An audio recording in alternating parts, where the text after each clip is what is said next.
You are currently the only person in this conference.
Good evening, everyone.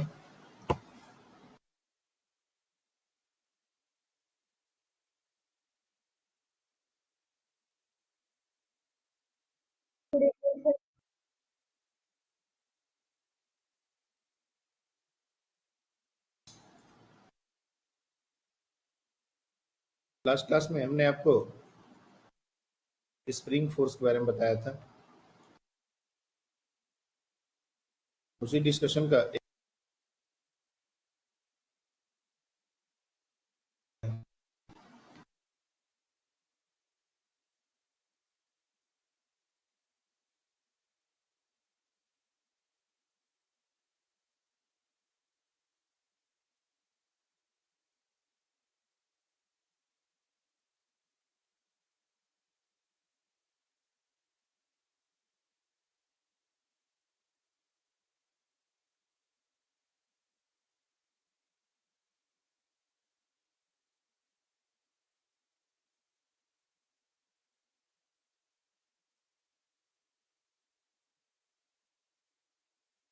Find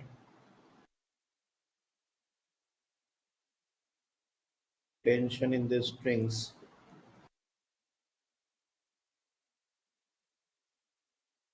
and spring force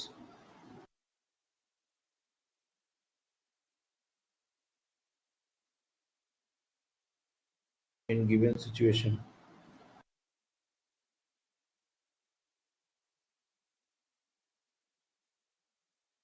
चलिए try कीजिए इसको।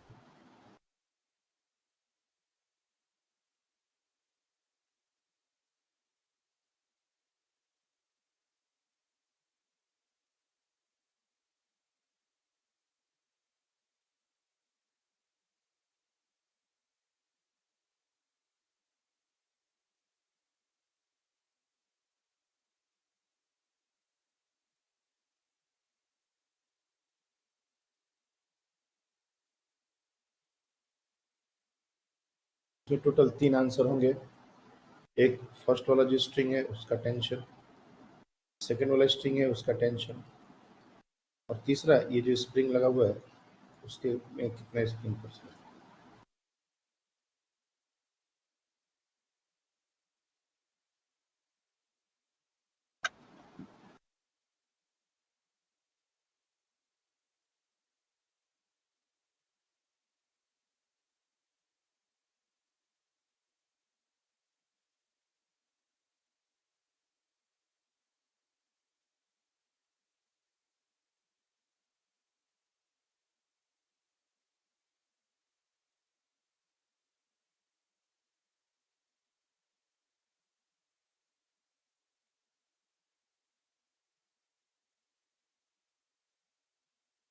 बाकी लोग भी ट्राई करें।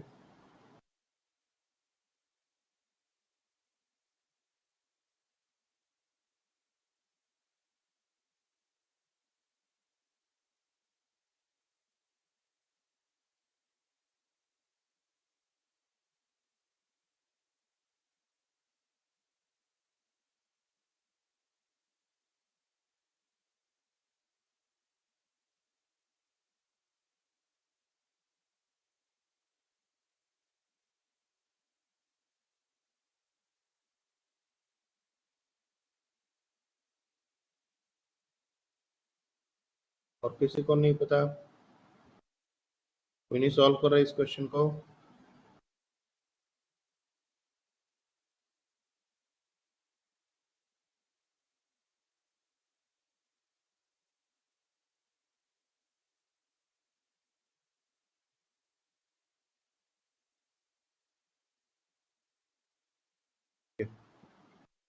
सबसे पहले हम लोग इस 1 kg ब्लॉक को देखेंगे। इसके ऊपर ग्रेविटी का फोर्स लग रहा है 1 × g, और टेंशन T1 ऊपर की तरफ लगेगा, तो डायरेक्टली T1 को हम 1g के बराबर कर सकते हैं। और the system is at rest, so T1 is equal to 1g, और g का वैल्यू अगर 10 पकड़े तो जाएगा 10 न्यूटन। ये टेंशन 3 kg के ऊपर नीचे की तरफ लगेगा। सिमिलरली अगर हम इस इंटायर सिस्टम को देखें, तो ये इंटायर सिस्टम जिसका मास 2 kg plus 3 kg plus 1 kg, mass of entire system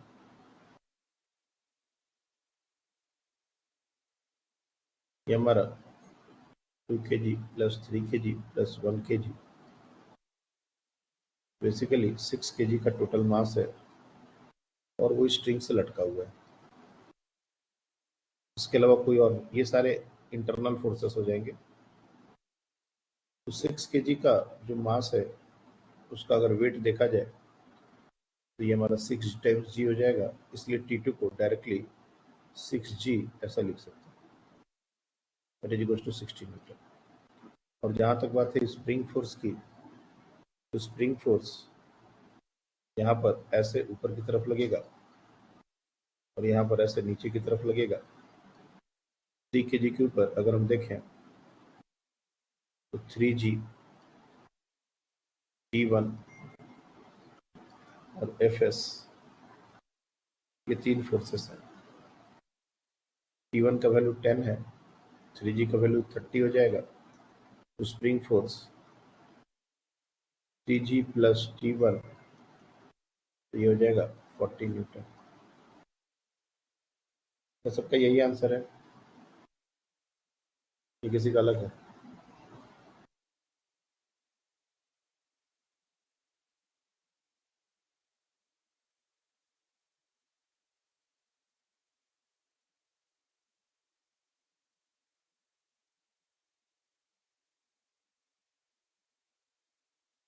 एक मिनट बच्चे, just give me a moment.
Not different answer than this.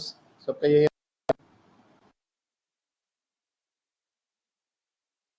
जितने बच्चों ने हैंड रेस किया था सबके यही आंसर थे.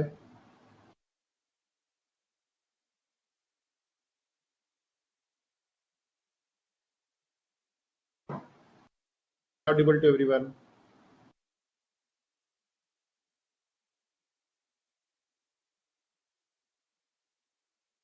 सुन पा रहे हैं सब लोग?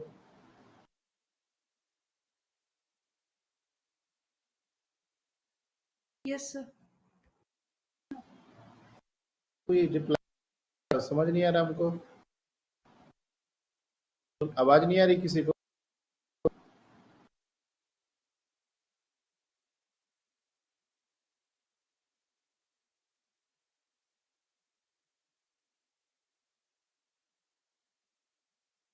ओके.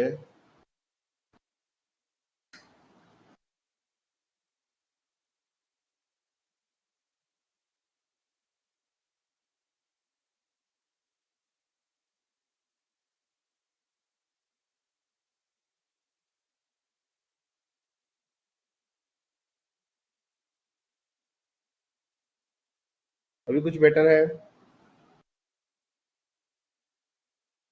आवाज आ रही है अभी?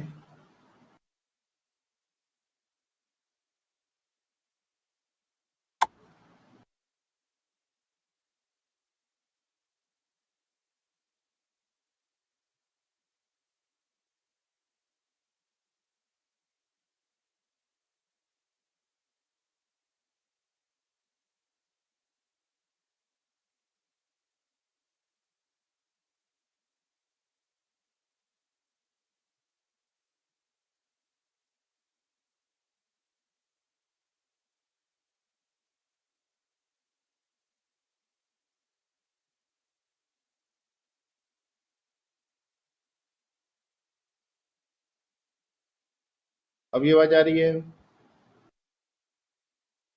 Yes, sir. Am I audible now?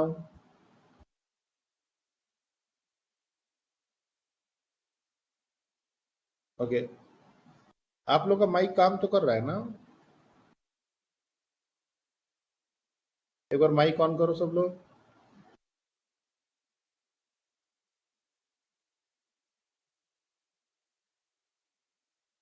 Reply कीजिए कुछ भी. Yes, sir. Just Yes, wait. sir. Just wait a minute. Meeting आप लोग मीटिंग में रहना. मीटिंग में लीव करके फिर से ज्वाइन कर रहा हूँ. कुछ कनेक्शन का इशू है. Just wait for a minute.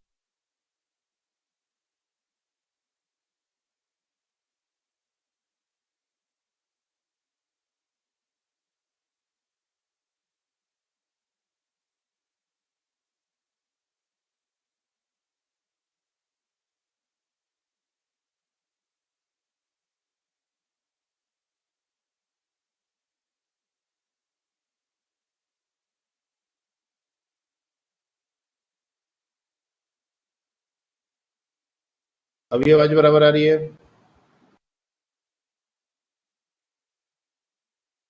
Yes, sir. हाँ सर.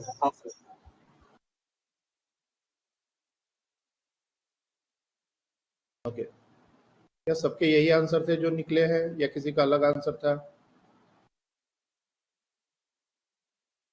T1 T2 FS क्या सबके सेम आंसर थे जितने बच्चों ने हैंड रेस किए थे?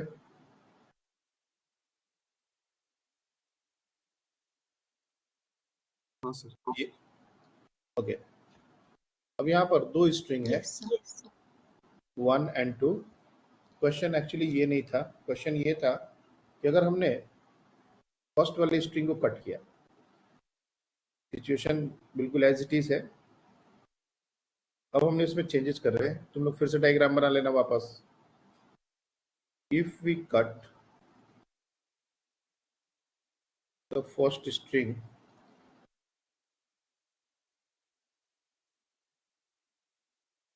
then just after cutting,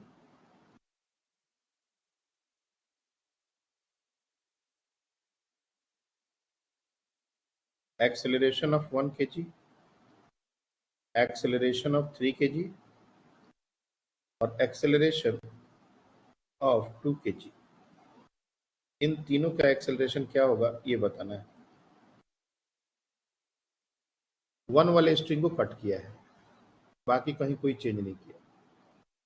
तुम फिर से डायग्राम बनाओ और वहां जहां पर कट किया है उसको क्रॉस से दिखाओ। लाइक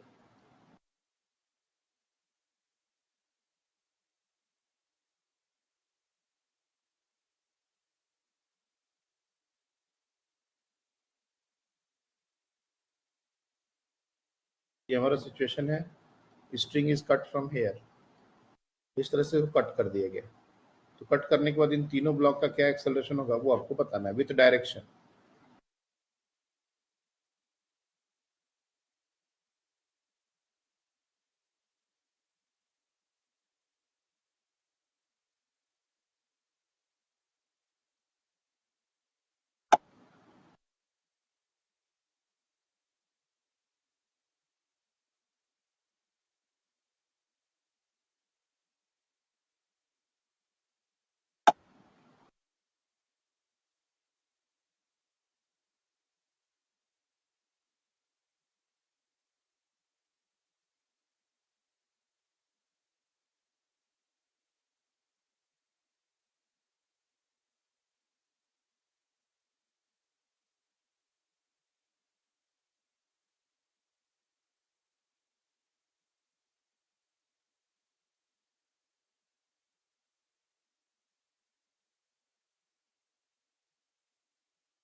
ओके, मल्हार आंसर बताइए आप। Sir, acceleration of 1 kg g downward. Okay, Acceleration of 3 kg 10 by 3 meter per second upward. 10/3 upward. हाँ. और acceleration of 2 kg 0. आपका क्या आंसर है आद्या? सर मेरा भी तीनों केसेस में सेम ही है। और किसी ने हैंड रेज किया है?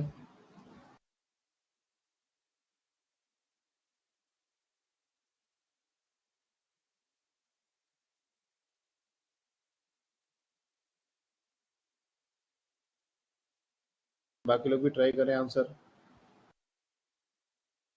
Will see whether it is correct और नॉट।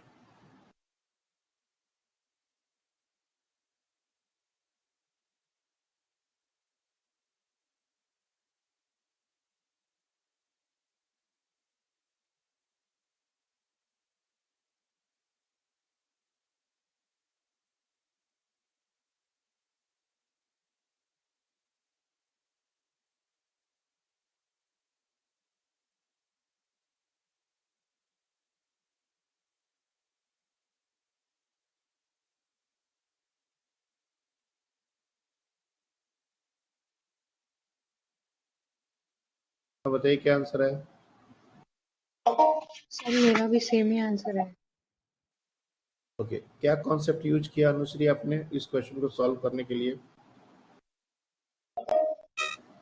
सर मैंने ऐसे किया कि पहले अगर हम स्ट्रिंग को कट करेंगे तो फिर वो ऑब्जेक्ट नीचे आएगा, तो फिर ग्रेविटी एंड 1 kg का तो समझ में आ गया, बाकी 3 सर kg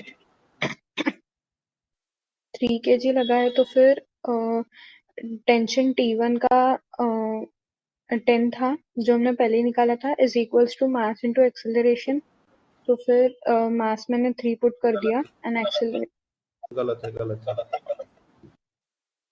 अप्रोच गलत है। देखिए इस तरह के जब भी क्वेश्चन होते हैं, हाँ आद्या आप बताओ क्या अप्रोच लगा इसको करने के लिए? सर वो 1 kg वाला तो सेम था, और उसके बाद जो 3 kg वाला है, तो जैसे हमने फर्स्ट 1 kg वाला ब्लॉक कट कर दिया वो स्ट्रिंग, तो टेंशन अपने आप खत्म हो जाती है। तो सिर्फ 30 kg मतलब 3 kg पे सिर्फ 30 न्यूटन लग रहा होगा नीचे की तरफ, और ऊपर की तरफ एफएस लग रहा होगा। और तो फिर एफएस हमने पहले निकाल चुके थे 40 न्यूटन, तो 40 - 30 इज इक्वल्स टू 3a। तो एफएस उससे चेंज नहीं a इज करेगा। इक्वल्स टू 10/3 आ गया। और ओके, ऊपर वाला क्या सर? एफएस चेंज नहीं करेगा।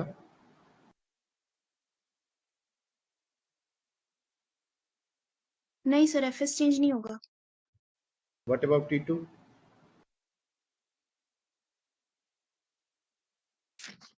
सर T2 तो उतना के उतना ही रहेगा ना। तो अगर उतना उतना रहेगा तब तो 2 kg को एक्सेलरेट हो जाना चाहिए। सर 60 न्यूटन है ना T2। 60 और 2 kg का वेट कितना होगा? 2g। स्प्रिंग फोर्स कितना है?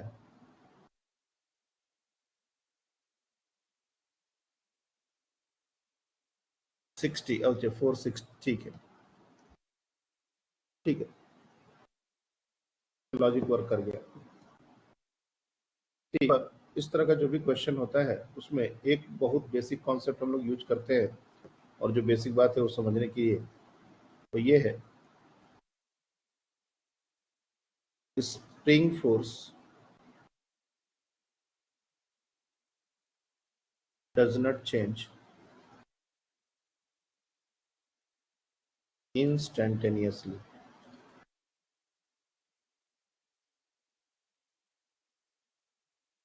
स्प्रिंग फोर्स कभी भी इंस्टेंटेनियसली चेंज नहीं हो सकता,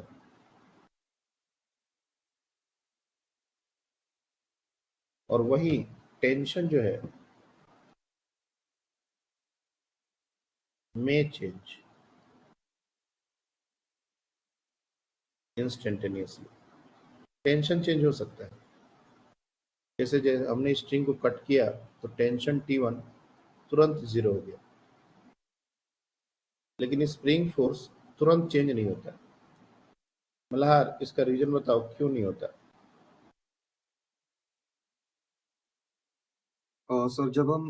सर उसमें वो इंस्टेंटेनियसली पूछा है, तो जब हम उसे काटेंगे तो जो कंप्रेशन है इलांगेशन होगा वो फास्ट ऐसे अपनी नेचुरल लेंथ पे नहीं आएगा, वो कुछ देर के लिए वही रहेगा, तो इसलिए वो चेंज नहीं होगा instantaneously. Very very good. Spring force ये हमारा एक सेल्फ एडजस्टिंग फोर्स नहीं होता है, सबसे बड़ी बात। और स्प्रिंग फोर्स हमेशा अगर हम देखें तो ये हमारा kx के बराबर होता है, और x हम लोग बोलते हैं एक्सपेंशन और कॉम्प्रेशन।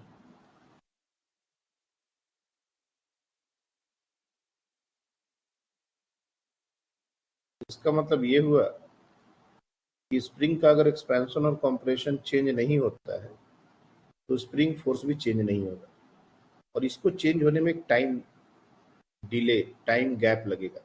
स्प्रिंग एकदम से कॉम्प्रेस, एकदम से एक्सपैंड नहीं होता, there is a time lag between this. जितना पहले एक्सपेंशन था उसको कम या ज्यादा होने के लिए थोड़ा टाइम लैग चाहिए, और हम लोग ने just after cutting the spring ये बात कही है। इसलिए जब भी इस तरह के क्वेश्चन आते हैं तो हमको कट करने से पहले का सिचुएशन, ये जो हमने यहाँ पर ये सिचुएशन पहले से निकाल के बैठे थे, ये एक्चुअली ये क्वेश्चन में नहीं पूछेगा, सीधे सीधे हमारा क्वेश्चन यही पूछेगा कि एक सिस्टम है और हमने सिस्टम को स्ट्रिंग को कट किया तो एक्सेलरेशन क्या होगा। अब चूंकि यहाँ पर हमने पहले से ये काम किया हुआ है तो हमारा काम आसान हो गया, लेकिन अगर हमने पहला ये क्वेश्चन नहीं दिया होता और फिर भी तुमसे यही क्वेश्चन देते कि स्ट्रिंग को कट करना है तो एक्सेलरेशन क्या होगा, तो कट करने से पहले का सिनेरियो क्या था, स्प्रिंग फोर्स कितना लग रहा था, ये हमको निकालना पड़ेगा, क्योंकि इसके बिना क्वेश्चन हम कर नहीं पाएंगे। तो हमने देखा है कि स्प्रिंग फोर्स पहले 40 न्यूटन का लग रहा था, ये हमारा 40 न्यूटन का स्प्रिंग फोर्स लग रहा था, तो ये चेंज नहीं हो सकता।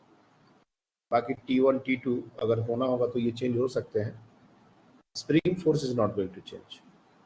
जो हमारा 1 kg का ब्लॉक है ये तो फ्री फॉल पे चला गया, स्ट्रिंग को टूटने के बाद ये फ्री फॉल हो गया,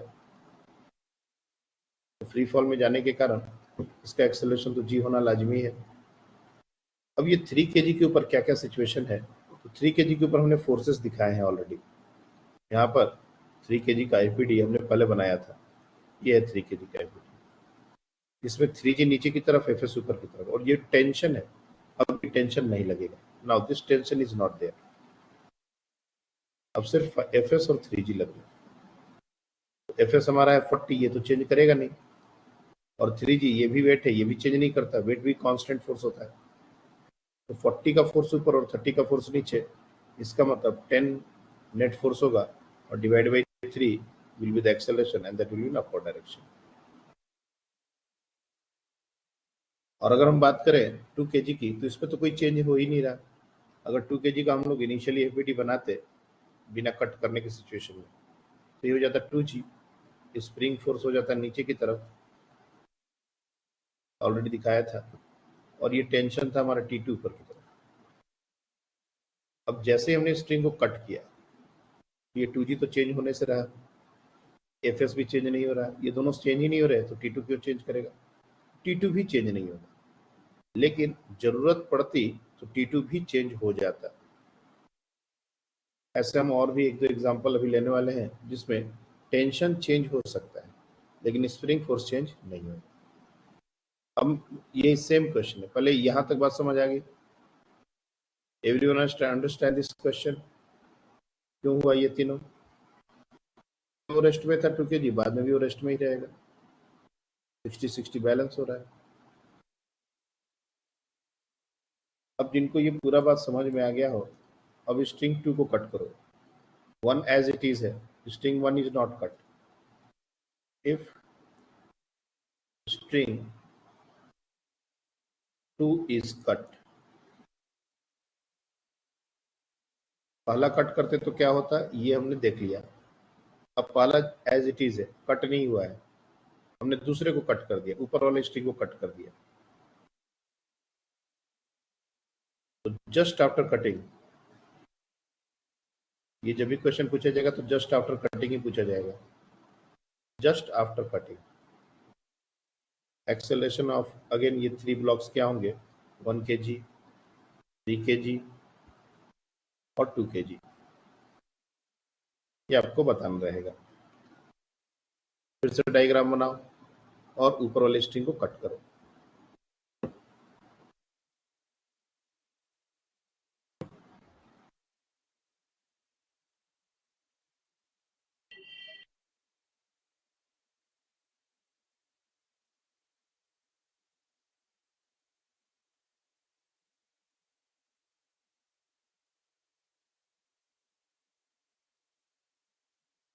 यहाँ से इसको कट किया गया है।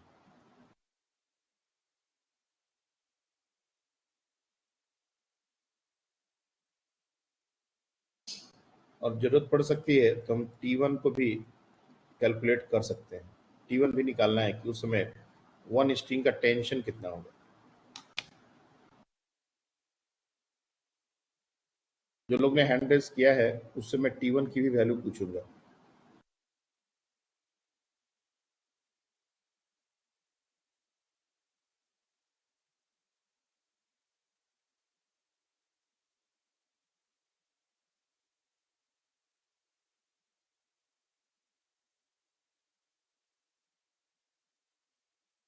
दो मिनट और देता हूँ, बाकी सारे बच्चे भी इसको ट्राई कीजिए।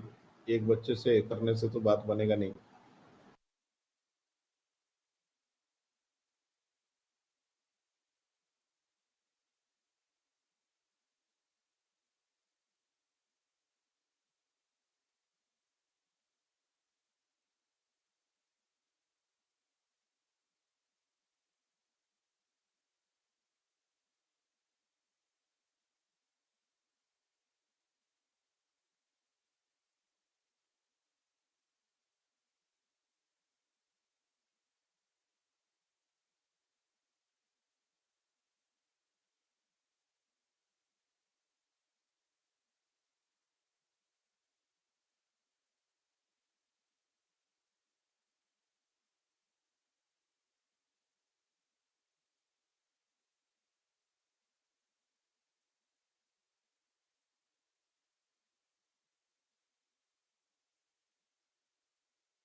अभी भी सिर्फ 2 ही लोग हैंड रेस कर रहे हैं। कॉन्सेप्ट ऑलरेडी यहाँ पर दिया हुआ है और यही कॉन्सेप्ट यूज करना है, इसके अलावा कोई और कॉन्सेप्ट है ही नहीं इस क्वेश्चन में। कट करने से पहले का जो सिचुएशन है उसको देखना है और स्प्रिंग फोर्स चेंज नहीं होता है, ये चीज को अपने को इंश्योर करना है। चलिए ट्राई कीजिए इसको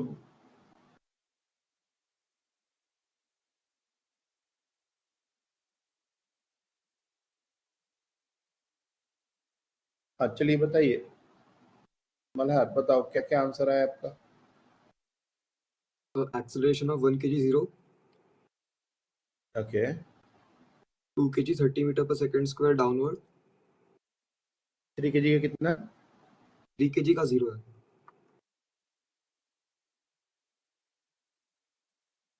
1 kg का 0, 2 kg का 30 मीटर पर सेकंड स्क्वायर डाउनवर्ड, 15 मीटर पर सेकंड स्क्वायर डाउनवर्ड, नहीं सर 3 kg 30 का सर 30 50। नहीं 30 2 kg का, ओके 3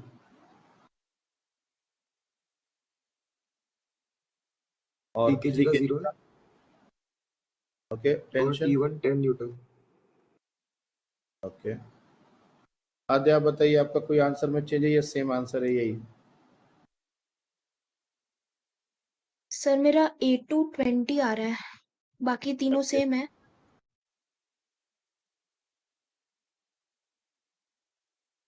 ऐसा। हाँ सर। और बाकी बच्चे?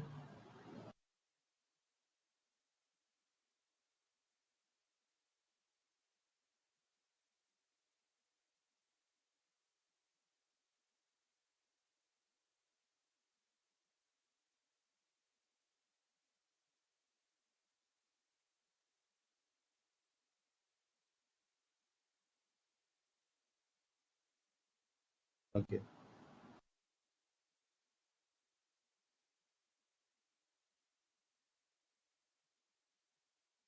अब हम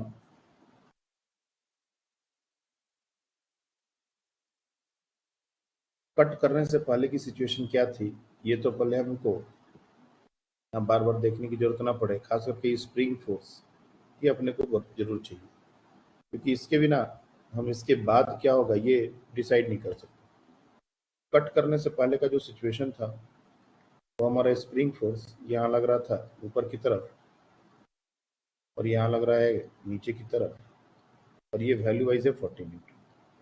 जैसे मैंने कहा कि कट करने के तुरंत बाद स्प्रिंग फोर्स तो चेंज नहीं करता, बाकी टेंशन में चेंजेस अगर जरूरत हो तो हो जाएगा, बट स्प्रिंग फोर्स चेंज नहीं करेगा। तो हम लोग बात करेंगे 2 kg के ब्लॉक की। 2 kg के ब्लॉक पर अगर हम एफबीडी बनाए, ये हमारा इसके ऊपर जो एक तो फोर्स लगेगा अर्थ का 2g, ये तो लगता ही रहेगा, और उसके अलावा स्प्रिंग फोर्स है ये भी नीचे की तरफ है, और चूंकि स्ट्रिंग कट चुका है तो ऊपर की तरफ कोई फोर्स लगेगा ही नहीं, यानी कि 40 और ये 20 टोटल 60 न्यूटन का फोर्स इस 2 kg पर लग रहा है। तो अगर 20 प्लस 40 60 न्यूटन का फोर्स अगर लग रहा है तो बाई 2 करेंगे तो ये हमारा एक्सेलरेशन हो जाएगा 2 kg का, which is equal to 30 meter पर सेकेंड स्क्वायर। Absolutely correct. अब हम लोग बात करते हैं 3 kg के ब्लॉक की। तो एक बात तो तय है कि 3 kg और 1 kg ये दोनों जो हैं ये या तो ऊपर मूव करेंगे या तो नीचे मूव करेंगे या फिर रेस्ट में रहेंगे, लेकिन दोनों अलग अलग मूव नहीं कर सकते। ये स्ट्रिंग से कनेक्टेड है, ऐसा नहीं हो सकता कि इसका एक्सेलरेशन और इसका एक्सेलरेशन अलग अलग हो। ये दोनों का जो भी एक्सेलरेशन होगा वो सेम होगा। इट डजेंट मैटर किधर होगा, वो हम उस पर बात करेंगे, लेकिन 3 kg और 1 kg क्योंकि ये सिंगल स्ट्रिंग से कनेक्टेड है तो इसलिए इन दोनों का एक्सेलरेशन सेम ही होना चाहिए, इसलिए इन दोनों को कंबाइंड एज सिस्टम की तरह हम देख सकते हैं। और अगर हम 3 kg का ऊपर फोर्सेस और ये 3 kg plus 1 kg combined as बात करें तो ये 4 kg का मास हो गया और 4g हमारा डाउनवर्ड फोर्स लगेगा। स्प्रिंग फोर्स इस पर अभी भी ऊपर की तरफ लग रहा है, इसमें कोई दिक्कत नहीं। 40 और 40 ये दोनों एक दूसरे को बैलेंस कर रहे हैं तो कहीं कोई दिक्कत ही नहीं है, यानी कि 3 kg जस्ट आफ्टर कटिंग जो पहले सिचुएशन था वही बाद का सिचुएशन है, ये बिल्कुल भी मूव नहीं करेगा उस इंस्टेंट पर, यानी कि 3 kg का एक्सेलरेशन 0 एकदम सही है। और जब इसका एक्सेलरेशन नहीं होगा तो 1 kg कैसे एक्सेलरेट कर सकते हैं, तो 1 kg का भी एक्सेलरेशन हो जाएगा 0। और अगर 1 kg का एक्सेलरेशन 0 हो रहा है मतलब टेंशन कितनी की रिक्वायरमेंट है, तो जितना पहले लग रहा था वही टेंशन 10 न्यूटन। यही लग जाएगा। तो ये सारे आंसर सही है, absolutely correct, very very good. आपने 20 कैसे निकाला था? सर वो मैं गलती से 2 केजी का वेट ऐड करना भूल गई। ओके,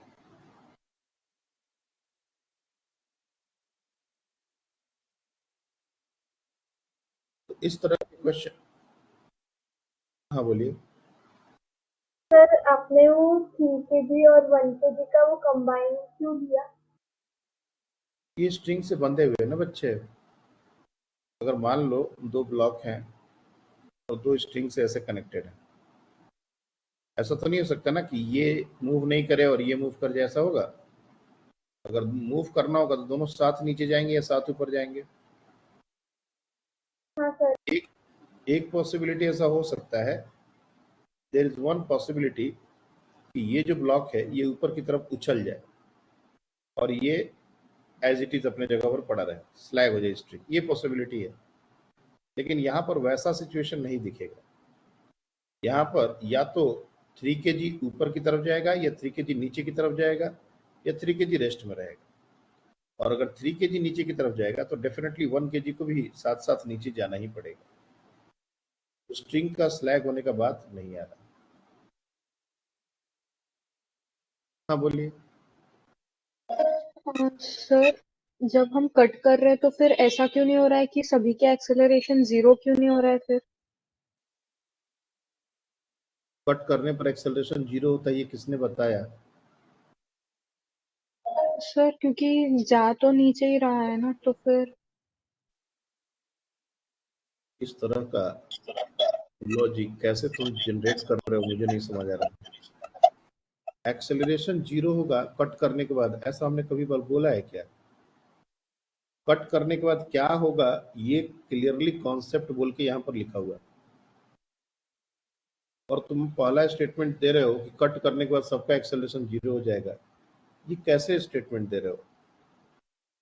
ये तो हमने कंडीशंस फिगर आउट किए और उससे पता चला कि इसका एक्सेलरेशन 0 होगा। एवी थोड़े ना 0 हो रहा है, नेट फोर्स उसके ऊपर 0 हो रहा है इसलिए एक्सेलरेशन 0 हो रहा है। कट करने से एक्सेलरेशन 0 होने का कोई रिलेशन हमने कभी बोला है क्या? बताओ। इस पूरे डिस्कशन में हमने कभी ऐसा कहा कि स्प्रिंग को और स्ट्रिंग को जब कट करेंगे तो एक्सेलरेशन 0 हो जाएगा? स्ट्रिंग को कट करने से क्या होगा ये यहाँ पर कॉन्सेप्ट बोल के लिखा हुआ है, और यही कॉन्सेप्ट को यूज करने का बात है। तो अपने मन से अगर तुम स्टेटमेंट बना लोगे कि 0 एक्सेलरेशन होता है, तब तो फिर बाकी का 2 का क्यों नहीं हुआ 0 इसके पहले वाले केस में? इसके पहले एक क्वेश्चन में ये बाकी 2 का 0 क्यों नहीं हुआ? जब सबका ही 0 होना चाहिए था तब तो फिर इसी क्वेश्चन में ये क्वेश्चन आ जाना चाहिए था जब हमने पहले स्ट्रिंग को कट किया था। तो ये तो बात है ही नहीं कि 0 एक्सेलरेशन होगा। 0 एक्सेलरेशन हमने बोला ही नहीं है। हमने बोला है कि स्प्रिंग फोर्स चेंज नहीं करेगा, बस। अब उसके बाद क्या होगा वो तो सिस्टम को देख के अपने को ऑब्जर्व करना पड़ेगा ना। कोई फ्री फॉल हो सकता है, कोई रेस्ट में हो सकता है, कोई मूवमेंट हो सकता है, ये तो टोटली डिपेंड करता है।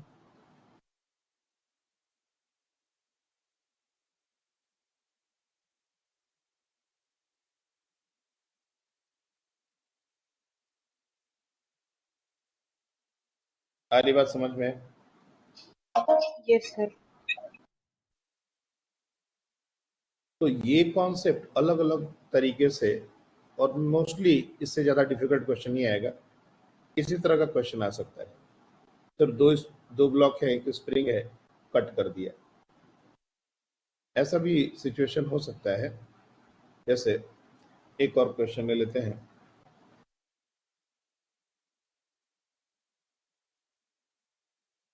ये हमारा जो ब्लॉक है वो एक स्प्रिंग से ही लटक रहा है, और यहां से एक स्ट्रिंग ऐसे कनेक्टेड है।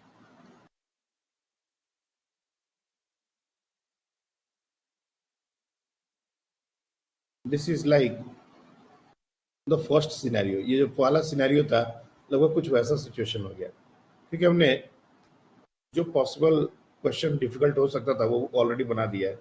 बट फिर भी चलो, ये ले लो 5 kg और ये ले लो 2 kg,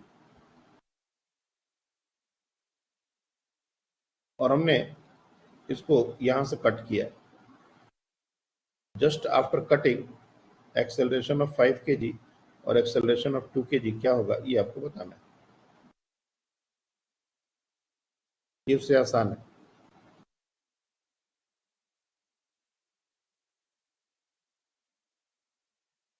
I need the remaining people to answer. बार बार 2 बच्चे हैंड रेज कर रहे हैं, टाइम देने के बावजूद बाकी बच्चे हैंड रेज नहीं कर रहे। मुझे समझ नहीं आ रहा कि और कितना टाइम दिया जाए।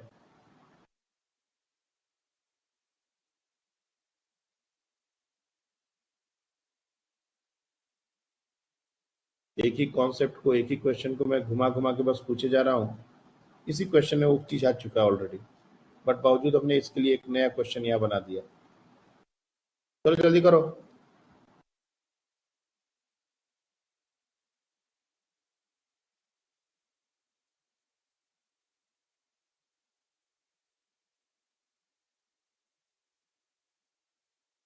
और किसने हैंड रेस किया है?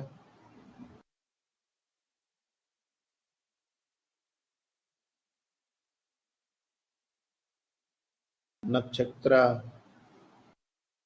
आफिया, क्या कर रहे हो तुम लोग? हमको समझ नहीं आ रहा है। चैतन्या, क्या कर रहे हो बैठे बैठे?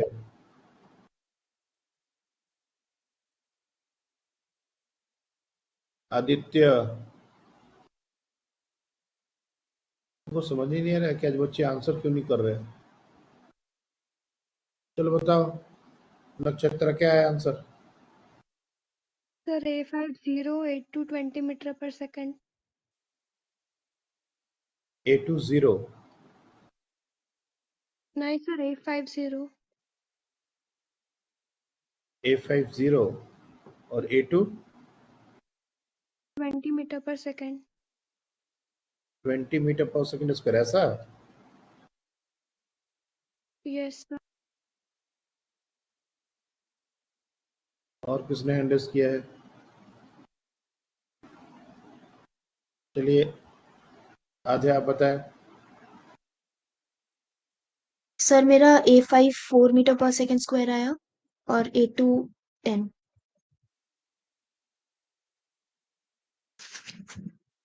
आफिया बताओ।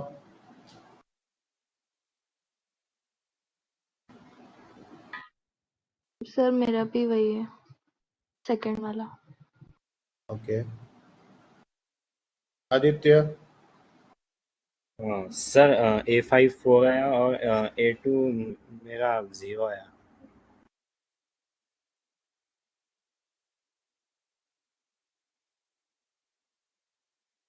ओविया बताओ। सर मेरा भी सेकंड वाला ही आया 4 और 10। ये रॉन्ग आंसर है, ये रॉन्ग आंसर है। This is the correct answer. हमको एक बात नहीं समझ आ रही, जब इसको कट कर दिया तो ये फ्री फॉल में नहीं होगा। कौन रोकेगा इसको फ्री फॉल से? और जब ये फ्री फॉल होगा तो इसका एक्सेलरेशन जी के बराबर नहीं होगा। ये कैसे सोच रहे हैं हम लोग? ये 20 और ये 0, ये बिल्कुल ही अजीब सा आंसर लगा हमको। ये कैसे हो सकता है? ये 20 कैसे आ सकता है? जब हमने कट कर दिया तो ये फ्री फॉल हो गया ना, ये 2 kg। और 0 क्यों होगा भाई आदित्य? काहे 0 होगा? सॉरी सर, वो 10 था वो, हाँ नीचे गिर गया। और दूसरी बात कि तुम लोग जब तक बात का स्टेटमेंट का पकड़ोगे नहीं स्टेटमेंट, तो ऐसे ही पहेली पूछते रहोगे और आंसर नहीं आएगा। हमने एक ही लाइन लिखा है और वही कॉन्सेप्ट है। 4 बार हम उसको रिपीट करेंगे तो उससे वो स्टेटमेंट चेंज नहीं होगा।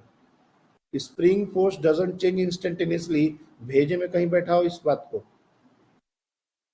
हर क्वेश्चन के लिए एक नया कॉन्सेप्ट नहीं निकलेगा, यही कॉन्सेप्ट लगाना है, हर जगह यही कॉन्सेप्ट लगाना है। जब भी कटिंग फटिंग की बात आएगी तो हमने बताया है कि जब कटिंग की बात आए तो पहले कितना लगा रहा था, पहले ये निकालना जरूरी है।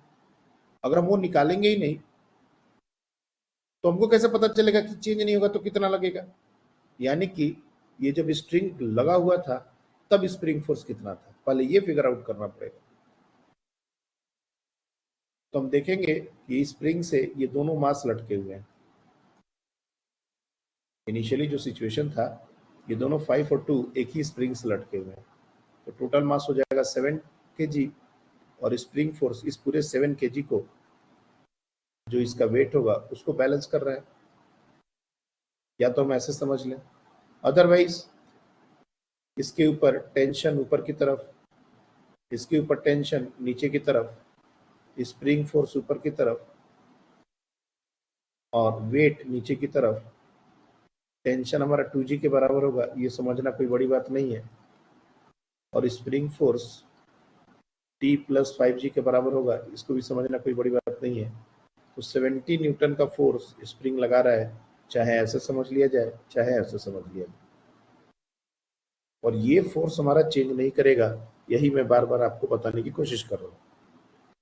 तो जब हमने स्ट्रिंग को कट किया तो टेंशन उसी समय 0 हो गया, लेकिन ये 5 kg के ऊपर अब जो फोर्सेस लगने वाले हैं, एक तो वेट लगेगा ही, और दूसरा स्प्रिंग फोर्स जो पहले लग रहा था उतना ही लगेगा।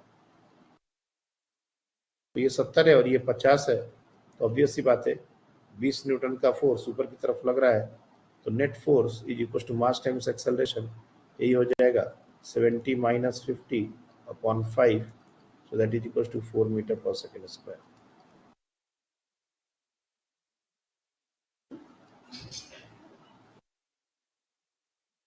तो जितने भी इस तरह के क्वेश्चन है, अगर उसको इस लाइन को पकड़ के नहीं करोगे सॉल्व, तो ऐसे ही फंसते रहोगे और एब्सर्ड आंसर आता रहेगा और समझ ही नहीं आएगा कि गलत कहाँ हो रहा है।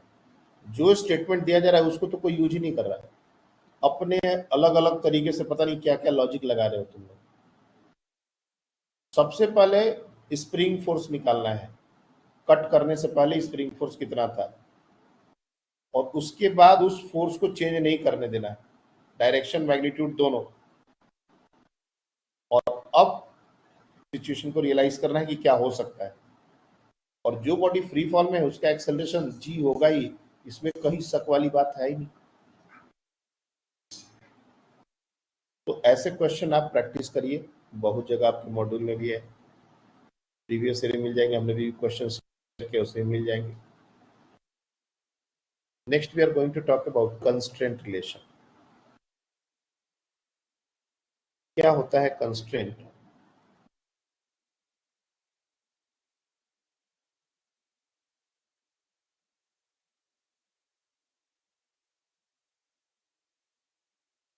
जैसे सिंपल सा कंस्ट्रेंट अगर हम ड्रॉ करें, ये दो ब्लॉक हैं और इसको हम खींच रहे हैं,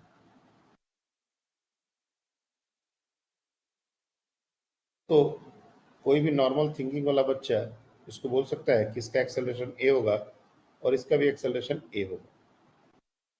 लेकिन अगर ये ब्लॉक 1 है और ये ब्लॉक अगर 2 है, तो दोनों का एक्सेलरेशन हम अलग अलग क्यों नहीं ले सकते? Why we can't take the acceleration a1, acceleration of block 1 as a1 or acceleration of block 2 as a2? Why this a1 and a2 are going to be the same? ये a1 और a2 यहाँ पर बराबर क्यों हो रहे हैं? Why? कौन बताएगा? ओके, बहुत सारे लोग हैंड रेज किए हैं, चलिए आप ही आप बताएं क्यों सेम होगा? सर क्योंकि वो स्ट्रिंग से कनेक्टेड है। आदित्य आप बताओ।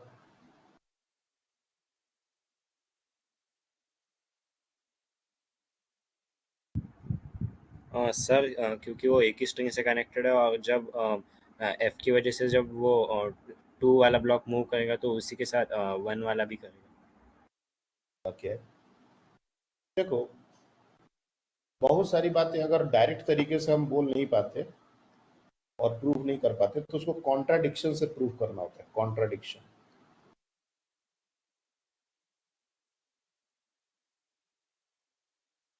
जैसे √2 is a prime is a rational number और is not a rational number. Root two क्या है? रैशनल है, ये रैशनल है।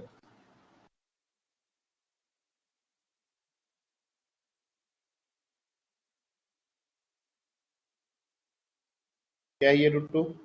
रैशनल नंबर है, ये रैशनल नंबर है।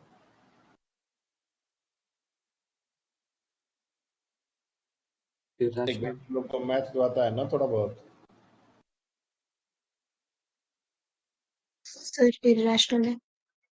ओके, इरेशनल है और इसको प्रूफ करना है। Proof this. क्या करते हैं हम लोग इसको? कैसे प्रूव करते हैं इसको? सर ए अपॉन बी के फॉर्म में लिखते हैं उसको, मतलब अज्यूम करते हैं। तो इसको करने का जो नॉर्मल तरीका होता है कि हम लोग इसको मान लेते हैं कि ये रैशनल है, और फिर एक ऐसे कंडीशन तक लेके जाते हैं जहां पर कॉन्ट्राडिक्शन आ जाता है, जहां पर हमारा जो एजम्पशन है वो रॉन्ग प्रूव हो जाता है। तो अगर हमारा एजम्पशन रॉन्ग प्रूव हो गया तो ऑटोमेटिकली हमने ये प्रूव कर दिया कि ये इररेशनल। इसको बोलते हैं कॉन्ट्राडिक्शन। अगर ऐसा नहीं तो ऐसा है। तो इस तरह का भी लॉजिक फिजिक्स में बहुत जगह हम यूज करते हैं। अब जैसे हमने कहा कि एक्सेलरेशन दोनों का सेम क्यों होगा, तो तुरंत किसी बच्चे को ऐसा सोचना चाहिए था कि सर मान लेते हैं कि सेम नहीं होगा, तो क्या पॉसिबिलिटी है? दो बातें हो सकती हैं।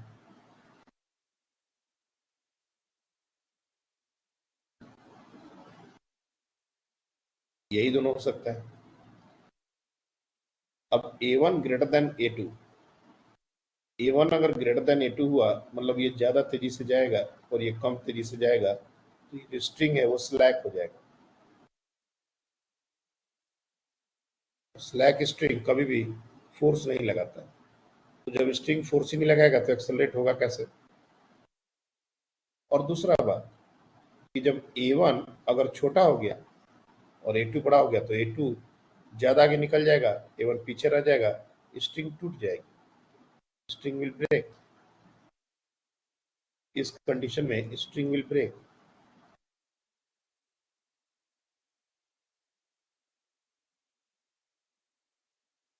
A1 का एक्सेलरेशन अगर A2 से कम हुआ तो इनके बीच का सेपरेशन बढ़ने लगेगा और स्ट्रिंग लेंथ कांस्टेंट होने की वजह से टूट जाएगा। स्ट्रिंग अगर टूट भी नहीं रहा और स्लैग भी नहीं हो रहा, मतलब ये दोनों कंडीशन हमने रॉन्ग प्रूफ कर दी।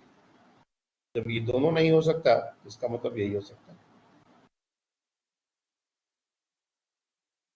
और भी इसके जो जो तुम लोग ने स्टेटमेंट बोले हैं, एक स्ट्रिंग से कनेक्टेड है तो ब्ला ब्ला ब्ला, लेकिन एक स्ट्रिंग से कोई भी बॉडी अगर कनेक्टेड है तो सबका एक्सेलरेशन सेम होगा, ऐसा कोई जरूरी नहीं है। बहुत सारे ऐसे एग्जाम्पल अभी आने वाले हैं जहाँ पर सिंगल स्ट्रिंग से ही हम कनेक्शन बनाएंगे लेकिन सबका एक्सेलरेशन सेम नहीं होगा। फॉर एग्जाम्पल,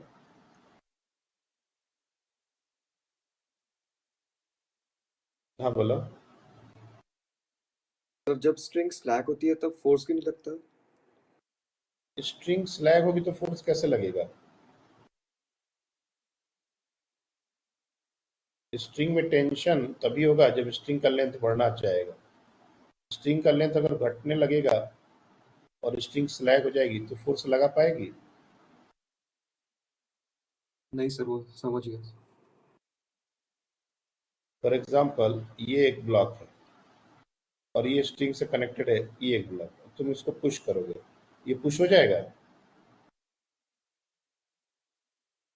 यहाँ पर हम फोर्स लगाएं तो इसमें एक्सेलरेशन आएगा? नहीं। अगर ये स्ट्रिंग है तो इसमें एक्सेलरेशन आएगा? नहीं आएगा। क्यों? क्योंकि स्ट्रिंग का नेचर है ये अपनी तरफ ही फोर्स लगा सकती है। अगर लगाना होगा तो इसको तो सबसे पहले ढकेल तो सकती नहीं है, और खींचेगी भी कैसे? स्ट्रिंग को जब तुम इधर पुश करोगे और ब्लॉक को इधर पुश करोगे तो स्ट्रिंग स्लैग हो जाएगा, लूज हो जाएगा, और लूज स्ट्रिंग फोर्स नहीं लगाता। इसलिए स्ट्रिंग में टेंशन मेंटेन करने के लिए और टेंशन होने के लिए उनके बीच का सेपरेशन स्ट्रिंग के लेंथ के बराबर होना चाहिए। उसके लेंथ से कम अगर सेपरेशन पर हमने ब्लॉक को रखा है तो स्ट्रिंग अगर हम ब्लॉक को खींचेंगे भी तब भी फोर्स नहीं लगेगा। जैसे, और ये बहुत ऑब्वियस सी बात है, अगर यहाँ से हमने स्ट्रिंग को रखा है और ये इस तरह से लूज पड़ा हुआ है, इनके बीच का जो सेपरेशन है वो स्ट्रिंग के लेंथ से कम हो गया, इसके ऊपर फोर्स लगाएगा तो ये एक्सेलरेट थोड़ा ना करेगा। जब तक स्ट्रिंग टाइट नहीं होगा तब तक ये क्यों एक्सेलरेट करेगा? ये तो फ्री बॉडी की तरह मूव करेगा जब तक स्ट्रिंग स्लैग है। एक रस्सी में, ये बहुत बड़ी रस्सी है और इसमें एक स्टोन बांध दो और इधर ये कहीं से फिक्स है, लेकिन ये बहुत बड़ी रस्सी है और तुम इस स्टोन को फेंक दो तो स्ट्रिंग, ये जो स्टोन है वो तो ऐसे ही जाएगा ना जैसे कुछ से कनेक्टेड नहीं है, जब तक ये स्ट्रिंग टाइट नहीं होता। जैसे ही टाइट होगा उसके बाद की कहानी अलग होगी, लेकिन जब तक टाइट नहीं है तब तक क्या पता है इसको कि स्ट्रिंग कनेक्टेड है या नहीं। तो स्ट्रिंग तो तभी फोर्स लगाएगा ना जब उसमें टेंशन हो, जब वो टॉट कंडीशन में हो, उसको बोलते हैं टॉट कंडीशन।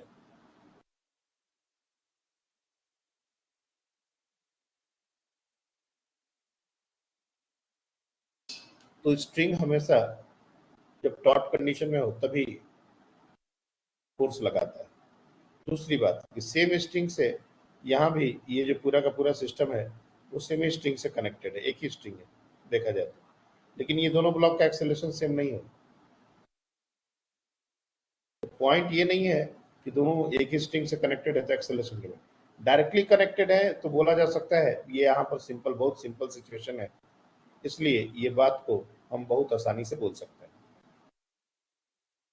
लेकिन अगर इस तरह का मल्टीपल पुल्ली, मल्टीपल ब्लॉक, इस तरह के अगर केसेस आ गए तो हम लोग को दोनों का एक्सेलरेशन क्या रिलेशन मेंटेन करेगा, इसी रिलेशन को बोला जाता है कंस्ट्रेंट रिलेशन। ये जो A1 इक्वल्स टू A2 हमने लिखा है इसी को बोलते हैं कंस्ट्रेंट।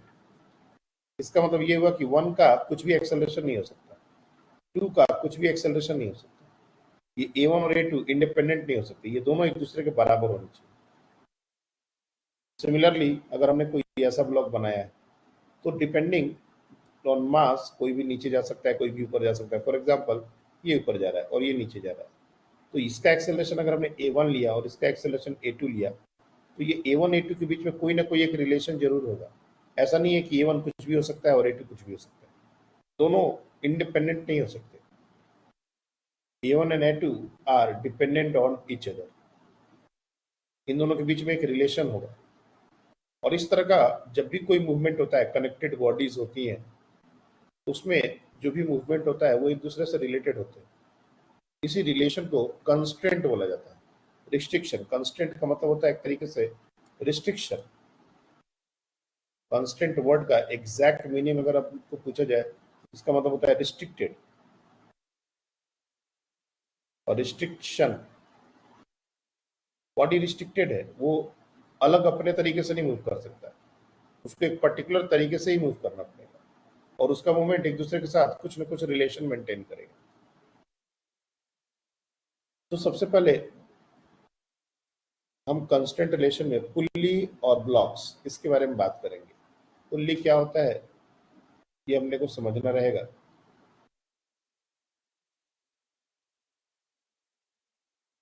पुल्ली के बारे में अगर देखा जाए तो कायदे से पुल्ली जो होता है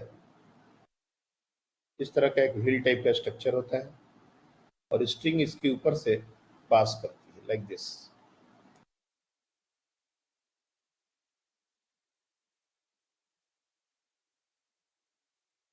इस तरह से स्ट्रिंग इसके ऊपर से पास करती है। बहुत सारे जगह पर ये पुल्ली काम आता है। पुल्ली मासलेस भी होता है और मास वाला भी होता है, लेकिन जब तक बोला ना जाए हम आइडियल पुल्ली की बात करते हैं। आइडियल पुल्ली, आइडियल पुल्ली हमेशा याद रखना कि मासलेस, फ्रिक्शनलेस।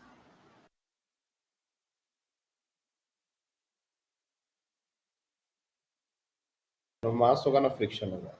और ये जो स्ट्रिंग है, जनरली क्या होता है कि जब स्ट्रिंग मूव करेगा, सपोज स्ट्रिंग ऐसे मूव कर रहा है तो पुल्ली ऐसे रोटेट करता है, this is a normal working. लेकिन न्यूटन लॉज ऑफ मोशन में जब तक आइडियल पुल्ली की बात होगी तब तक स्ट्रिंग इसके ऊपर से स्लाइड करेगा। string will slide.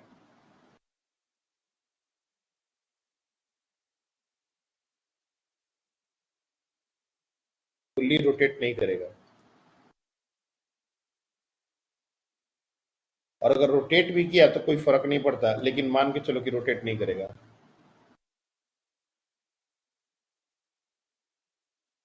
और क्यों नहीं रोटेट करेगा, ये जो कंडीशन है ये यहाँ फ्रिक्शनलेस लिखने से ही समझ में आता है। पुल्ली और स्ट्रिंग के बीच में अगर फ्रिक्शन नहीं डालें तो रोटेशन नहीं होगा इस पुल्ली का। पुल्ली एज इट इज पड़ा रहेगा और स्ट्रिंग उसके ऊपर से स्लाइड होगी। जैसे एक तरीके से ये एक फिक्स्ड स्ट्रक्चर है, बिल्कुल वैसा बिहेव करेगा।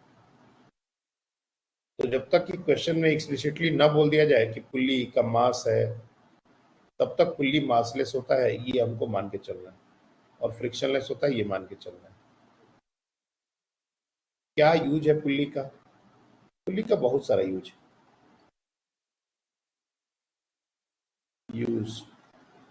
मैकेनिकल एडवांटेज प्रोवाइड करता है।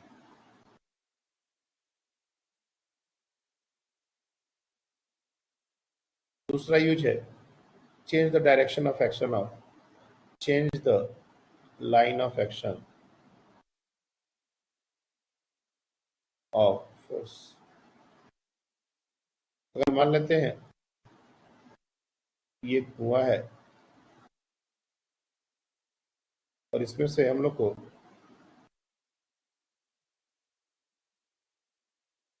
पानी निकालना है,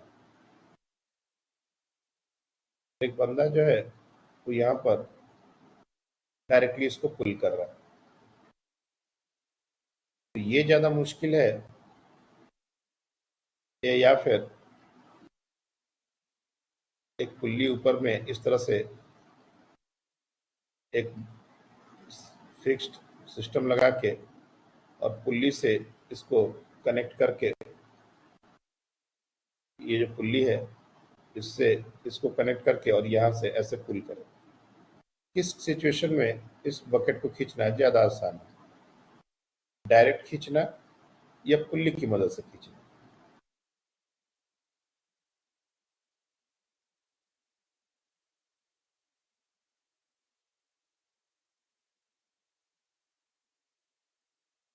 किस केस में आसान है ज्यादा?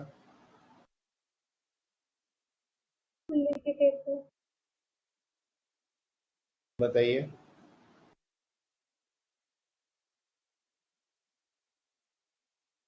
इसमें भी एक दो बच्चे हैंड टच कर देता है।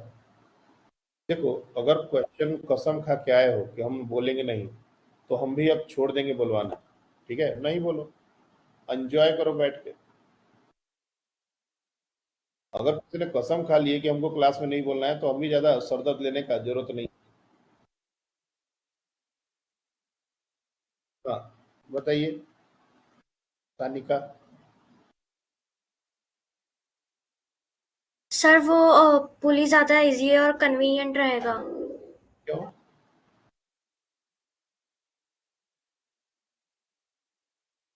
सर क्योंकि क्यों वो कि पुल्ली से हमारा काम ज्यादा इजी होगा? अच्छा एक बात बताओ, पुल्ली से हमको कम फोर्स लगाना पड़ेगा या सेम फोर्स लगाना पड़ेगा? अगर हम उसको डायरेक्टली पुल कर रहे हैं तो जो फोर्स लगाना पड़ेगा और पुल्ली में जो फोर्स लगाना पड़ेगा, क्या ये दोनों सेम है या अलग अलग है? सर पुली ज्यादा इजियर रहेगा रादर देन वो खींच के। क्यों? नहीं, पुल्ली इजी रहेगा ये बात समझ गए, क्यों इजी रहेगा इसको एक्सप्लेनेशन थोड़ा सा दोगे तो ज्यादा अच्छा रहेगा मेरे को। सर वो एक्शन ऑफ फोर्स जो है वो कम करता है और कन्वीनियंट डायरेक्शन में चेंज करता है। बराबर। चलिए अभी आप बताइए क्यों आसान हो गया पुल्ली लगाने से? क्या आसान हो गया? कम फोर्स लगाना पड़ रहा है? ये से डायरेक्शन चेंज हो जाएगी तो फोर्स कम लगाना पड़ेगा पुली फोर्स के। कम लगाना पड़ रहा है सर? नहीं सर, पुली मतलब कंपोनेंट्स में वो हो जाए, डिवाइड होगा ना। हम लोग नेचुरल थिंकिंग नहीं करते। श्रवणी आप बताओ, बुकिश लैंग्वेज बोलोगे ना तो फिजिक्स तो नहीं समझ आएगा।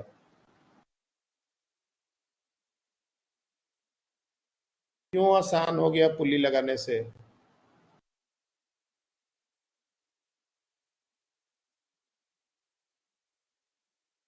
एक्चुअली तुम लोग ने कभी ये सब किया नहीं है ना, किसी ने, एनीवन इन द क्लास कुएं से पानी निकाले हो? एनीवन? अच्छा,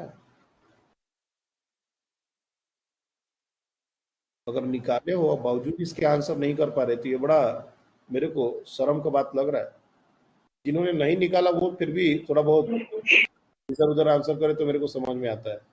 जिन्होंने पानी कुएं से निकाला है वो भी पुल्ली वाले सिस्टम में, और उनको नहीं समझ आ रहा है कि क्या एडवांटेज मिल रहा है, ये तो बड़ा ही आश्चर्य का बात है। आदित्य आप बताओ। सर उतनी फोर्स में जो एक्शन रहेगा वो मतलब बढ़ जाएगा। हमारा आंसर ऐसा होना चाहिए कि एक रिक्शा चालक को भी बताए ना तो कुछ देर के लिए कन्विंस हो जाए कि हाँ भैया उसने, तुम जो सब बोल रहे हो सही बोल रहे हो। ऐसा कॉम्प्लिकेट आंसर कर दोगे कि कलाम साहब को भी समझने में टाइम लग जाए तो कैसे चलेगा?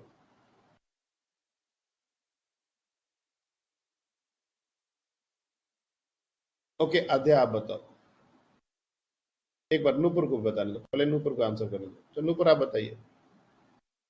सर क्योंकि जब हम पुली से नीचे की तरफ खींचेंगे तब हमारा बॉडी वेट भी मतलब हम यूज कर सकते तो फोर्स कम लगेगा। ये हुआ असली थिंकिंग, वेरी वेरी गुड। इस बच्ची ने जरूर पानी निकाला है कुएं से, तभी इसको ये बात समझ आई है। बाकी जितने बच्चों ने आंसर दिया ना वो सिर्फ किताबी भाषा बोल रहे हैं। जो अभी हमने दो चार अभी इधर उधर बात किया है इसी के इर्द गिर्द उनका आंसर है, कोई थिंकिंग नहीं है, कोई अंडरस्टैंडिंग नहीं। लाइन ऑफ एक्शन चिन्ह, क्या बात है ये सब? किसी छोटे बच्चे को पानी से, कुएं से पानी निकालते देखे हो? लटक जाता है वो बकेट को खींचने के लिए। इसका सबसे बड़ा फायदा है कि हमारा जो बॉडी वेट है वो सपोर्ट करता है खींचने को। अगर बकेट भारी भी हुआ तो हम लटक जाएंगे रस्सी से, पानी ऊपर खींच जाएगा। लेकिन जब हम नीचे से ऊपर की तरफ खींच रहे हैं तब हमारा बॉडी वेट सपोर्ट नहीं कर रहा होता, हम फोर्स लगा रहे होते हैं ऊपर की तरफ और बॉडी वेट लग रहा होता है नीचे की तरफ। जबकि पुल्ली लगाने से हम फोर्स लगा रहे होते हैं नीचे की तरफ और बॉडी वेट भी नीचे की तरफ है, इसलिए हमारा बॉडी वेट सपोर्ट करता है, इसलिए हमको थोड़ा रिलैक्स लगता है। इसलिए अगर भारी बकेट भी हुआ तब भी हम उसको खींच सकते हैं, लटक जाएंगे उस पर, झूल जाएंगे। अब ये अलग बात है कि तुमसे भी ज्यादा भारी हो गया बकेट तो वही तुमको खींच लेगा, लेकिन जनरली इतना भारी बकेट नहीं होता, तो हमारा बॉडी वेट ही सपोर्ट कर देगा और हम उसको खींच लेंगे। ये सब थिंकिंग के लिए कोई बुक पढ़ने का जरूरत नहीं है, और जब तक तुम्हारी थिंकिंग इस लेवल पर नहीं जा रही है, मतलब तुम लोग सिर्फ बुक इस लैंग्वेज पर बात किए जा रहे हो।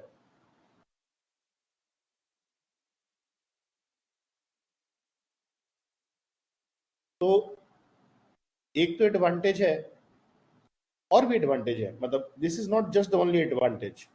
अगर हम ध्यान से, क्योंकि हमने अगर ये सब किया है, क्योंकि this is like we have done this, I don't know about you people, लेकिन चूंकि हमने ये सब किया है मेरे को ये सब चीजें बहुत अच्छे से समझ में आती है।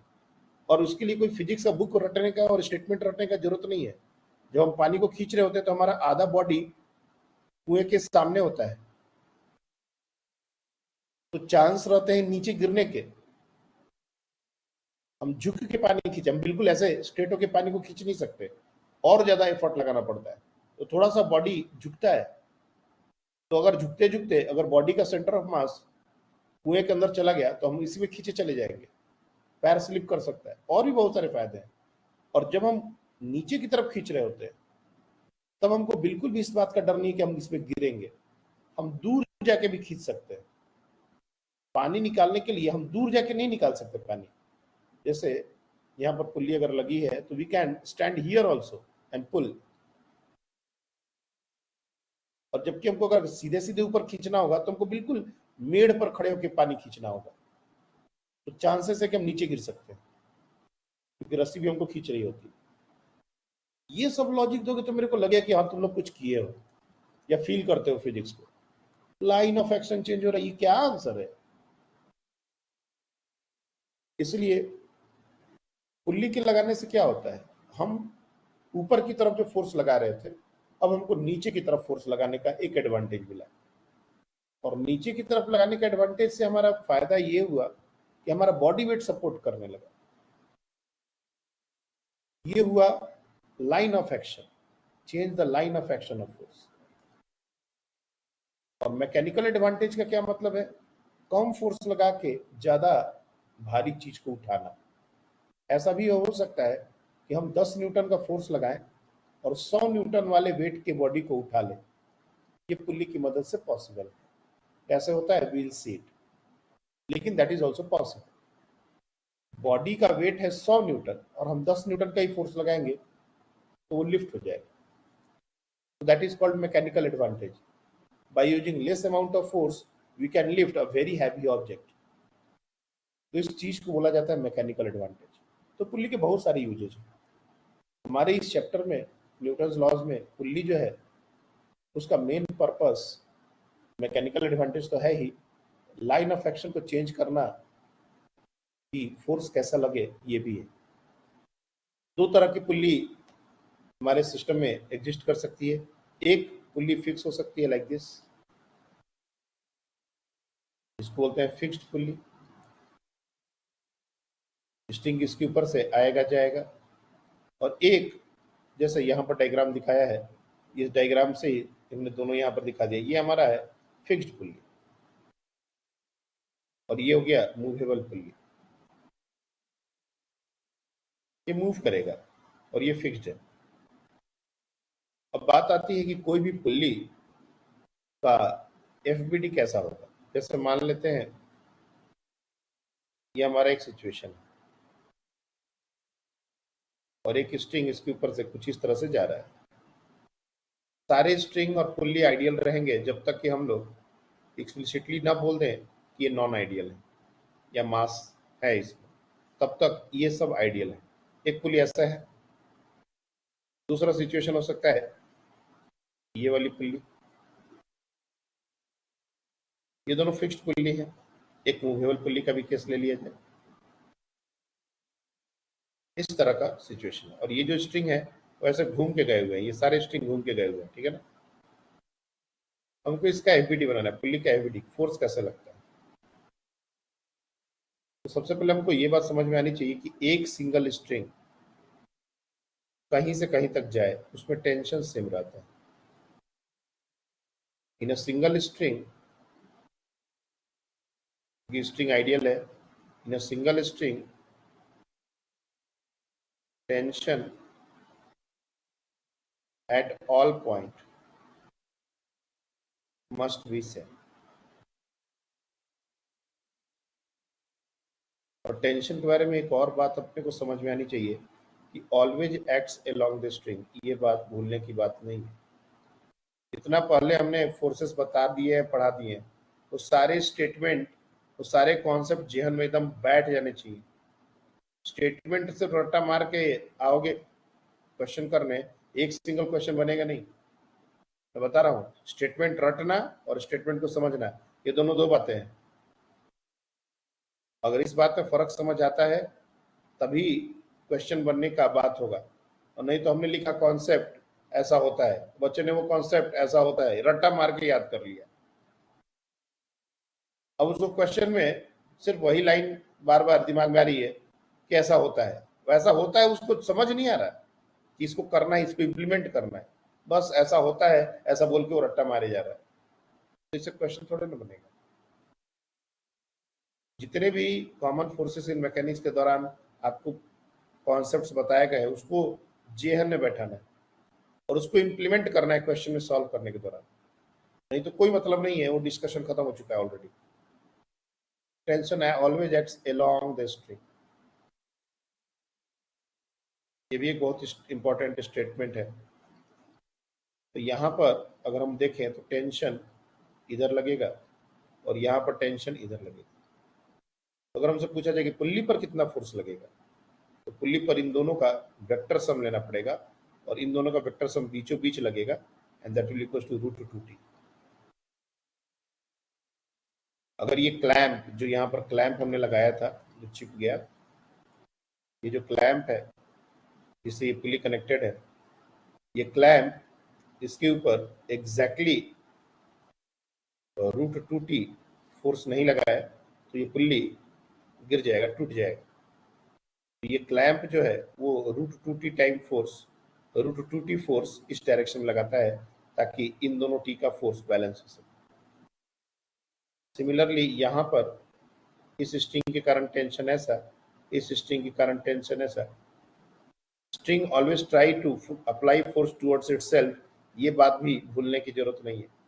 तो ये टी ये टेंशन हमारे इस पुल्ली पर लग रहा है और चूंकि पुल्ली रेस्ट में है, ये पुल्ली तो रेस्ट में है, तो पुल्ली रेस्ट में है तो डेफिनेटली इस पर नेट फोर्स 0 होना चाहिए। तो इस स्ट्रिंग में टेंशन हो जाएगा 2t। लास्ट वाला जो डायग्राम है उसमें पुल्ली मूव कर रहा है, तो ये जो स्ट्रिंग है और ये जो स्ट्रिंग है इसमें टेंशन कैसा होगा, तो पुल्ली के ऊपर इसके कारण जो टेंशन लगेगा वो ऐसा लगेगा, ये भी टी और ये भी टी, और ये हमारा टेंशन लेट से टी डैश, क्योंकि मूव कर रहा है इसका कुछ एक्सेलरेशन हो सकता है। वेलोसिटी होगा तब तो कोई बात ही नहीं है, लेकिन एक्सेलरेशन होगा तो क्या होगा, T dash minus 2t, this is the net force on pulley and that is equal to mass times acceleration. Mass of pulley कितना है, 0, एक्सेलरेशन क्या है, a। यानी कि मासलेस जब तक पुल्ली रहेगी तब तक चाहे वो रेस्ट में हो या मूवेबल हो, टी यहाँ पर ये 2t ही होगा। मतलब इतना बात का नटशेल क्या है कि अगर हमारा कभी भी कोई पुल्ली इस तरह के सिचुएशन में दिया गया है, इसमें टेंशन टी, इसमें टेंशन टी, तो इसमें टेंशन 2t, बिल्कुल भी सोचने का जरूरत नहीं है। और अगर इसमें टेंशन टी अगर ऐसा दिया गया है तो इसमें टेंशन t/2 और इसमें टेंशन t/2, ये भी अपने को समझ में आना चाहिए। ऐसा नहीं है कि इसमें टी तो इसमें 2t, अगर इसमें टी तो इसमें t/2 t/2। क्या ये पूरी बात समझ आ रही है?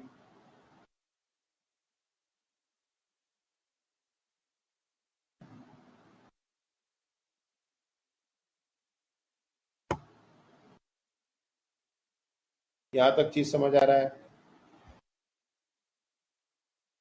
Yes sir. हमारे पास एक पुल्ली है, यस सर। उसके ऊपर फोर्स लग रहा है 10t। t is the time, ये जो t है ये टाइम है, मतलब टाइम वेरिंग फोर्स लग रहा है पुल्ली के ऊपर। और दो ब्लॉक हैं,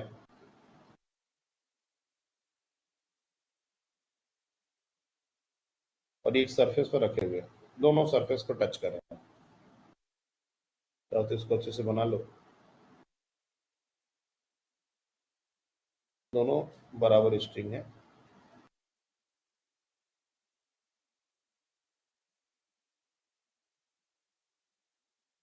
इस तरीके से ये हमारा है 5 kg और ये हमारा है 3 kg, और हम फोर्स को टाइम के साथ वेरी करें। This is time varying force, T is time.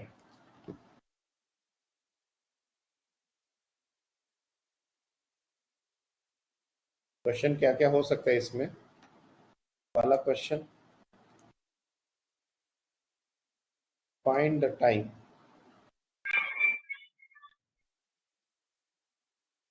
when any one of the block loses contact।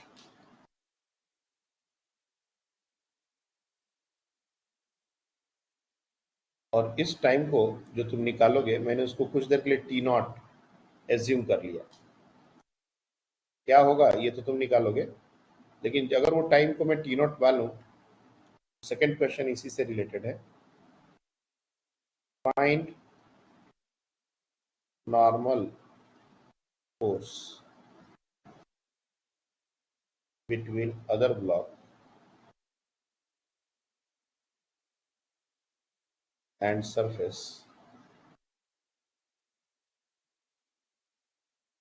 at T naught. कोई भी ब्लॉक उठने के कगार पर है और उठने वाला है तो दूसरे ब्लॉक पर उस समय नॉर्मल कितना लग रहा होगा। तीसरा question, at t is equals to let's say 7 seconds, find acceleration of 3 kg, acceleration of 5 kg and acceleration of pulley.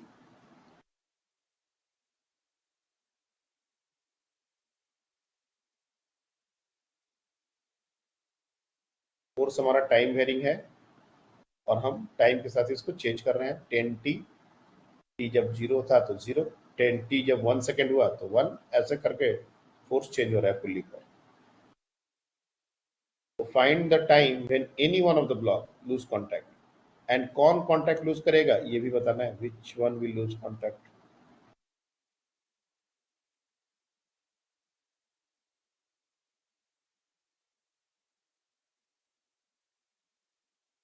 First, पहले कौन सा ब्लॉक कॉन्टैक्ट लूज करेगा ये आपको बताना है।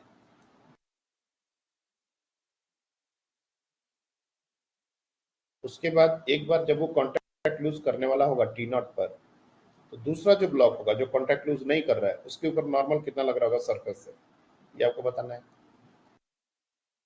और कुछ एक टाइम हमने दिया है 7 सेकेंड्स, टी का वैल्यू 7, उस पर ये तीनों के एक्सेलरेशंस क्या है। अगर ये एक बार में किसी ने सही कर दिया इस पूरे क्वेश्चन को, सीरियसली उसने सब कुछ सही सही सीखा है, समझा है। एक बार में तीनों क्वेश्चन के सही आंसर आने चाहिए। अभी हमारे पास ज्यादा टाइम नहीं है इसलिए इसको हम होमवर्क देते हैं। This is going to be your homework. और एक इम्पॉर्टेंट बात है जिसको हम शेयर करना चाहते हैं अभी, सितंबर के बाद से, फ्रॉम सितंबर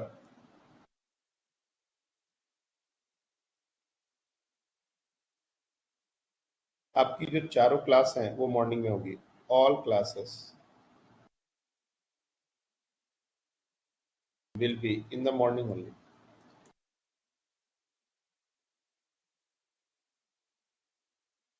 ये इवनिंग वाली क्लास आपकी मॉर्निंग में ही शिफ्ट होने वाली है। अब वो डेज कौन कौन से होंगे, क्लासेस, इसका डेज मैं 1-2 दिन में कंफर्म करूंगा। टाइमिंग वही रहेगा लेकिन चारों क्लासेस मॉर्निंग में होंगी। जो बाकी अभी 3 दिन क्लासेस हो रही हैं, ज़्यादा चांस है वो एज इट इज़ रहेंगी। जो इवनिंग आज वाली क्लास है उसको अपन मॉर्निंग में शिफ्ट करेंगे, तो सैटरडे मॉर्निंग में ही शिफ्ट कर देंगे या संडे करेंगे, वो अपन मैं देख के एक बार बताऊंगा। लेकिन सारी क्लास अब मॉर्निंग में ही होगी, ये ध्यान में रखना। इवनिंग में कोई क्लास नहीं। और दिन कौन कौन से होंगे ये मैं आजकल में ग्रुप में अपडेट कर दूंगा। तो no class will be in evening, सारे क्लास आपके मॉर्निंग में होंगे। और ये चेंज सितंबर से होगा। सितंबर के पहले मतलब अगस्त 31 तक जो भी शेड्यूल्ड क्लासेस जैसे जैसे चल रही हैं बिल्कुल वैसे वैसे चलेगी। मंडे ट्यूसडे जो भी जैसा चल रहा था वैसे ही चलेगा। सितंबर से ये सारे चेंजेस जो भी हैं वो होंगे। हाँ बोलिए। सर परसों मतलब मैं जब लिंक पे आई थी तो मेरे इसमें 9 to 10:30 का क्लास शेड्यूल दिखा रहा था, लेकिन उस टाइम क्लास ही नहीं था। और ये एक्चुअली मेरे क्या साथ है, 2-3 बार हो गया सर। हाँ हाँ हाँ हाँ हाँ हाँ हाँ, श्रावणी बच्चे बोल रहे हो ना। एक्चुअली यस क्या सर। है, आपके साथ थोड़ा सा गड़बड़ क्या हुआ है कि आपकी जो जब आपका नाम हमने ऐड किया था, जो आप ज्वाइन किए थे, तो आपकी मैपिंग क्लास 12 वाले बैच के साथ हो गई थी। अब उसको हमने कभी कभी हो सकता है कोई मटेरियल भी आपको मिल गया हो क्लास 12 का, ऐसा हुआ है? कोई यस सर। फाइल? हाँ, तो क्या हुआ है एक्चुअली, हमने उसको क्लास 12 से आपका नाम हटा दिया, बट वो टैगिंग पता नहीं हट नहीं रही है। मैं एक बार बात करूंगा। तो कुछ कुछ शेड्यूल जो है वो आपको भी चले जा रहे हैं क्लास 12 वाले। तो उसके लिए क्या करना है, देखो, जब आप लोग सेशन में जाते हो, और ये एक ही बच्चे के साथ हुआ है ऐसा, तो सेशन में आपका जो NFS है, क्लास का जो आपका बैच है वो NFS है, नीड फर्स्ट स्टेप, और उनका जो क्लास लगता है वो NSS है, नीड सेकेंड स्टेप। आपको सिर्फ NFS की क्लासेस को ज्वाइन करना है जब तक ये करेक्शन नहीं होता। आई बात समझ में?